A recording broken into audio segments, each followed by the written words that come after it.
Hey everyone, I had promised I would do a video for the full moon, and then I saw this really cool spread by the Embroidered Forest that's called the Yule Star, and I'm going to do that instead. The first question is the lesson we have learned this year as a collective, and I pulled the Queen of Swords. And this is a holographic deck. It's very pretty. So the Queen of Swords for me is like Judge Judy. She's kind of a no BS person. She cuts through the BS. So what we learned this year, cutting through the BS, I thought that was very interesting because I think half the people on the planet think the BS is one way and half think it's the other. So who knows, but apparently we all cut through our own on that one.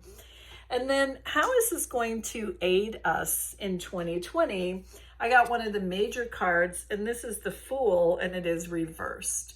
So the Fool for me is all about, when it's upright, it's all about just leaping and trusting and having that faith and beginning that journey. And this is saying more like, look before you leap, not just take a jump and go. So that can be how this is helping us. Maybe we are starting to see that some of the things we're hearing and believing are incorrect, and we're taking a moment to evaluate them.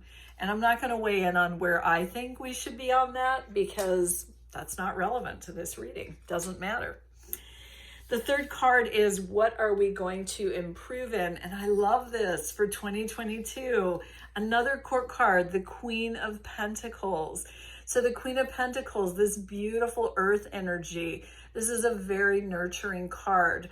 This is someone who invites everyone into their home and gives them something to drink, something to eat, is always there when you need them, just this loving, nurturing presence. So very beautiful, and it's towards others.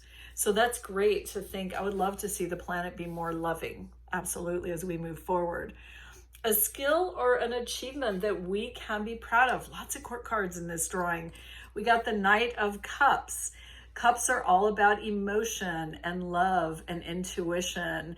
And this is a Prince Charming riding in to save us from something. So it sounds like we have learned to see where things are BS. We have learned to look first before we leap. We're going to be more nurturing to others.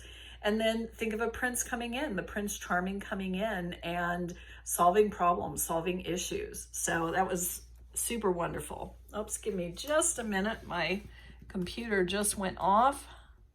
And this is where my draw is. Perfect.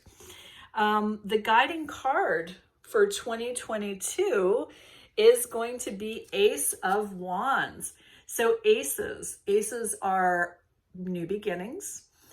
Ace of Wands, this is something about passion. So it looks like something we could be starting, something that is a new start for all of us and something we're passionate about. Hopefully we're going to channel that passion for good. And again, we're probably all on different sides of that. And then advice from the universe, the last two, one more court card, King of Cups. King of Cups, these are rulers, these are leaders. Cups, love, emotions, intuition, rule with love. Can't go wrong there. Second card we got showing us advice, Ace of Swords. So kind of interesting. We had the Queen of Swords to start, and we're finishing with swords. Swords are really much more about logic. There's cups in here. Cups are about emotion and intuition. This is really about logic. And again, that new beginning as we come into the next year, what we can do for ourselves, looking at how we can move forward, begin things.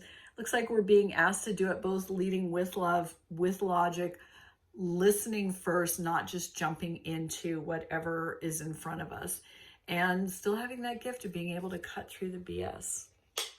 So there you go. That is the reading. And thank you so much. This was part of my Namaste holiday. I did a couple of tarot readings, lots of free yoga classes. Those are on YouTube. Thank you to everyone who supported me this year. Let's have a great 2022. Mwah.